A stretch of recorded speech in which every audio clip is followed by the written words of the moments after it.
एक महाराष्ट्र की भक्त थी, उनका नाम है कानोपात्रा। क्या नाम है? पंढरीनाथ जी की भक्त हुई कानोपात्रा। जिसको ठाकुर जी को प्राप्त करना होता है वो कैसे भी कर लेता, और जिसको नहीं करना होता सब व्यवस्थाएं मिलने के बाद भी नहीं करता। कानोपात्रा एक वैश्या की पुत्री थी। इनकी माताजी का नाम श्यामा, नगर वैश्या थी। जब कानों का जन्म हुआ तो मां के मन में आया कि जो कलंक मुझ पर लगा है वो कलंक कभी मेरी पुत्री पर ना लगे, और इस कलंक के कारण मेरी पुत्री को कोई कष्ट ना दे, ऐसी विचारधारा उनके चित्त में आ गई। बहुत ध्यान से सुनिएगा। लेकिन कई बार ऐसा नहीं होता। अगर माता पिता दोषी होते हैं तो उनके बालकों को भी उसी दोष में ठहरा दिया जाता है। समाज संसार बहुत खतरनाक है बंधुओं। इन लोगों को चाय के साथ चर्चा करना बहुत अच्छा लगता है, और उस चर्चा का विषय कई बार आप भी बन जाते हैं। आपकी जरा सी भूल एक बार करके देख लो, आप सब लोग भी। कैसे करो? कुछ ऐसा करके देखो, भले नाटक के रूप में करो, जिसपे घर वाले थोड़े से चर्चा का विषय बना लें। और इसमें सबसे बढ़िया है कि जो आप काम धंधा करते हो 10-15 दिन के लिए उसको बंद कर दो, कमाई का जरिया रोक दो। कुछ ऐसा करो, फिर देखो चाय की चर्चा पर आप बिस्कुट से ज्यादा आप खाए जाओगे। लोग गाड़ी में सफर पर चर्चा का विषय आप बन जाओगे। लोगों के रास्ते 200-200 किलोमीटर कब पार हो जाएंगे पता ही नहीं चलेगा। आपको बहुत याद करेंगे लोग, हिचकियां आएंगी आपको। तो कानोपात्रा का जन्म हुआ। मां के मन में यह भाव था कि जैसा कलंक मुझ पर है मेरी पुत्री को ना लगे, मेरी पुत्री कम से कम ठाकुर जी की भक्त बने। और एक बात आपको बता दें, पिता यदि ठान ले कि मुझे अपने पुत्र या पुत्री को यह बनाना है तो संभवतः हो सकता है कि वो ना बने, लेकिन मां यदि ठान ले तो 90% वो बालक बन ही जाएगा जैसा मां चाह रही है वैसा। मां चाह ले तो अधिकतर हमारे समाज में एक भ्रांति आ गई है कि पुत्र के लिए तो माताओं की इच्छा रहती है धनवान बने, इंजीनियर बने, डॉक्टर बने, और क्या कहते हैं खूब धन कमावे, नाम कमावे, यश कमावे। पुत्री के लिए आ जाता है सुशील बने, सौभाग्यवती बने, भक्त बने। इसीलिए माताएं ही ज्यादा भक्त होती हैं। इसलिए कथाओं में भी संख्या सबसे ज्यादा माताएं बहनों की होती हैं। क्यों? उनकी माताजी ने भी यही सोचा था कि ये भक्त बने, घर में रहे, ठाकुर जी की सेवा पूजा करे, भोग प्रसाद बनावे, जब ब्याह हो जाए तो ससुराल में जाकर के भी वहां के ठाकुर जी की सेवा आदि करे। माता ही सेवक होती हैं ठाकुर जी की। भाई लोगों के लिए विचार ही नहीं करते, उसके लिए तो धनवान का विचार करते हैं। उसके लिए तो समाज संसार में कमाने वाला बने, वो तो वो बन भी जाता है वैसा। तो कानोपात्रा की मां ने सोचा कि मैं तो कलंकिनी हूं, मुझ पे तो कलंक लगा है वैश्या का, मेरी पुत्री पर ना लगे। धीरे धीरे पुत्री बड़ी होने लगी। अब जहां वो रहती थी आसपास भी सब वैश्या ही रहती थी, तो उनको देख करके गाना बजाना भी वो सीख गई। कानोपात्रा गाती भी थी, उनकी तरह नाचती भी थी। तो मां जब आती तो आकर के डांटती, क्या गा रही थी? बोले मैंने सुना। तो फिर रात भर उनकी मां बैठ करके एकांत में फिर तुकाराम जी का अभंग सुनाती, तुकाराम जी का अभंग सुनाती, जनाबाई का अभंग सुनाती, नामदेव जी का अभंग सुनाती, ठाकुर जी का कीर्तन भजन सुनाती। बोले वो नहीं गाना, ये गाना है।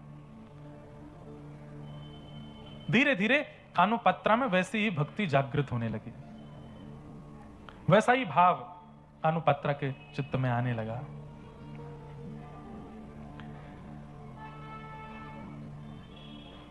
मंदिर जाने की इच्छा करती तो कानोपात्रा की मां कहती कि हम इतने पवित्र कुल की नहीं है, इतने पवित्र खानदान की नहीं है कि हम मंदिर जा सकें। लेकिन इसको कैसे समझाऊं ये बात? मंदिर जाएंगे तो कोई रोकेगा टोकेगा, हमें नहीं जाने देगा। रात्रि में जब मां कहीं जाती तो पूछती, मां आप मुझे रात में अकेला छोड़ के चली जाती हो, मुझे भी लेके चला करो साथ में। तो मां झूठ बोलती कि हमारे नगर में भूत प्रेत बहुत है, मैं उनको भगाने जाती हूं। इन बातों से वो रुक जाती। लेकिन कब तक छुपाए छुपे बातें। धीरे धीरे कानोपात्रा जब बड़ी हो गई तो उसका भी रूप इतना सुंदर, उनका भी आकर्षण इतना ज्यादा हो गया कि लोग बागों की कुदृष्टि उन पर आने लगी। अब नगर में चर्चे होने लगे, कानोपात्रा बहुत सुंदर है और उससे मिलना है, उसके साथ रहना है, उससे बात करनी है, ऐसी सब चर्चाएं। जब मां सुनती तो उसको इतनी घबराहट होती कि मेरी बच्ची इन सब चीजों से दूर रहे। लेकिन लोगों की दृष्टि तक तो ठीक थी बात। एक दिन राजा की दृष्टि पड़ गई, और जब राजा कुछ ठान ले तो फिर प्रजा तो कुछ कर नहीं सकती। मां ने सदा समझाया कि तू केवल विठोबा की है, तू केवल विठ्ठल की है और कोई तेरा नहीं हो सकता। बहुत छोटा सा चरित्र है कानूपात्रा जी का, और एक ऐसी भक्त हैं जिन्होंने बहुत कम समय में ठाकुर जी को प्राप्त कर लिया। राजा के सैनिक लोग आ गए, कानूपात्रा को पकड़ लिया और चलो राजा ने तुमको बुलाया है, कोई अंतिम बात तुमको करनी हो परिवारी जनों से, मां से, तो कर लो, क्योंकि अब तुम वापस नहीं आओगे, अब तुम राज भवन में ही रहोगी, राजा को सुख प्रदान करना है। तो कानूपात्रा से जब पूछा गया कि तुम्हारा अंतिम इच्छा कुछ हो तो बताओ, तो उसने कहा मैंने जीवन भर विठोबा के कीर्तन सुने हैं, जीवन भर विठोबा का केवल नाम सुना है, दर्शन नहीं किया। एक बार मंदिर में आज्ञा लेकर के पुजारियों से कहा, आप तो राजा के सैनिक हैं, आप तो जो चाहे कर सकते हो, जब राजा मुझे बुला ही रहे हैं तो राजा केवल एक प्रस्ताव दे दें, मुझे एक बार विठोबा को देखना है, उनको देख के मैं आ जाऊं। तो मंदिर में प्रवेश वर्जित था, वैश्या की पुत्री है, लेकिन राजा ने आज्ञा कर दी, बोले नहीं इसको दर्शन कराओ, उसके बाद ये हमारी सेवा में रहेगी। तो पुजारी आदियों ने भी आज्ञा दे दी, मंदिर के द्वार खोल दिए और कानूपात्रा गई है। पहली बार विठोबा के सामने कमर पर हाथ धरे ठाकुर जी को आज तक केवल सुना है, लेकिन आज जैसे ही देखा सन्मुख गई, जाकर के कानूपात्रा के नेत्र सजल हो गए और सजल नेत्रों से ठाकुर जी से कहती है कि नाथ, मैं आपकी हो चुकी हूं, बचपन से मैंने आपको अपना मान लिया है, आपने मुझे माना कि नहीं ये मुझे नहीं पता, पर मैं आपको अपना मान चुकी हूं। अब आपके अलावा यदि मेरा कोई स्पर्श भी करे, मेरा कोई वर्ण करे, तो इसमें मेरी कोई लाज नहीं जाएगी, आपकी लाज जाएगी। अरे कोई बहुत बड़ा व्यक्ति यदि सामान्य को अपने जीवन में बुला करके कुछ समय बाद उस सामान्य का त्याग कर दे, तो सामान्य पर कुछ नहीं जाएगा, उस बड़े की निंदा होती है। हम सामान्य जीव हैं, हम आपकी शरण में आए हैं, आपके चरण में आए हैं नाथ, मैं आपकी शरणागत हो गई हूं। और सुनिए, मैंने सब जगह फैला दिया है कि मैं आपकी हूं, मैंने नगर नगर में, गांव गांव में जाकर के कह दिया है मैं आपकी हूं, और आपके बाद यदि वो राजा मुझको स्वीकार करेगा तो इसमें आपकी बड़ी निंदा होगी नाथ। अब वो राजा मुझे स्पर्श भी ना कर पाए, ऐसी योजना आप बनाओ। प्रभु जी मोरी क्या बिगड़ेगी, जाएगी लाज तुम्हारी, तुम्हारी जाएगी लाज तुम्हारी।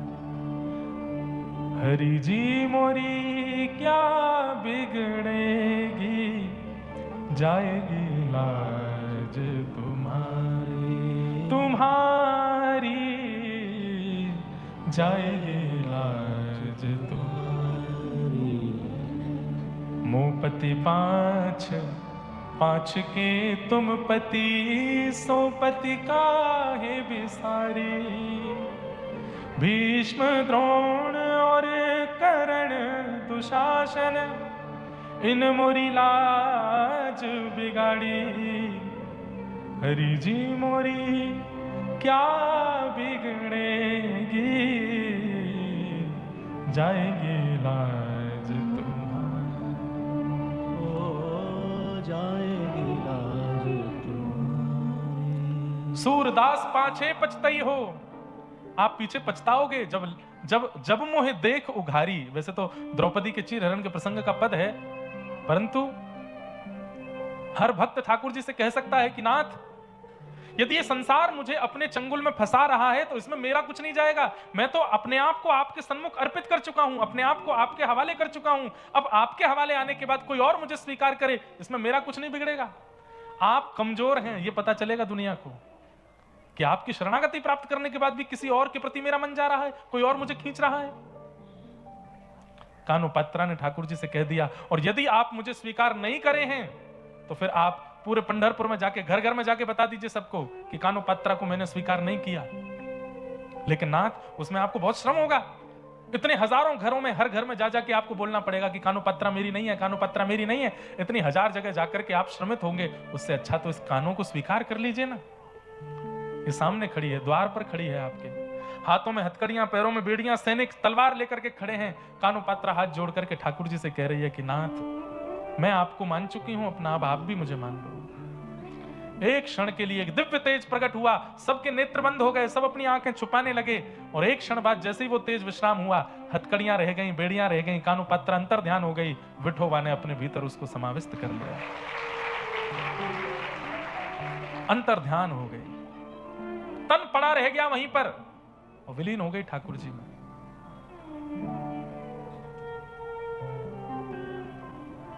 ठाकुर जी स्वीकार करें, इसी के लिए तो हम लोग भक्ति पथ पर चल रहे हैं, उसके योग्य हम बने, उसी के लिए तो हम लोग कथा भागवत सब श्रवण कर रहे हैं। करने की ठान ले कोई मन में तो कर सकता है, हमने ठाना नहीं है अभी, वो डेडिकेशन जैसा होना चाहिए वो आया नहीं है अभी। अरे जिसके अंदर डेडिकेशन हो जाता है वो घर भी इसी भाव से बनाना, घर नहीं बना रहे, निकुंज बना रहे हैं ठाकुर जी का, विवाह नहीं कर रहे हैं, एक सहचरी ला रहे हैं ठाकुर जी की सेवा के लिए, ये संतान उत्पत्ति नहीं हो रही है तो ठाकुर जी की सेवा अधिकारी आ रहे हैं घर में, खाना नहीं बन रहा है, भोग बन रहा है ठाकुर जी के लिए, सजावट घर की नहीं हो रही है, ठाकुर जी के निकुंज की हो रही है। हम कौन हैं? घर के मालिक नहीं है, घर के मालिक ठाकुर जी, हम तो उनके दास हैं, सेवक। हर परिस्थिति, गाड़ी नहीं खरीद रहे हैं, रथ लेकर के आ रहे हैं ठाकुर जी के लिए, कभी कहीं जाना पड़े ठाकुर जी बैठ के जा सके।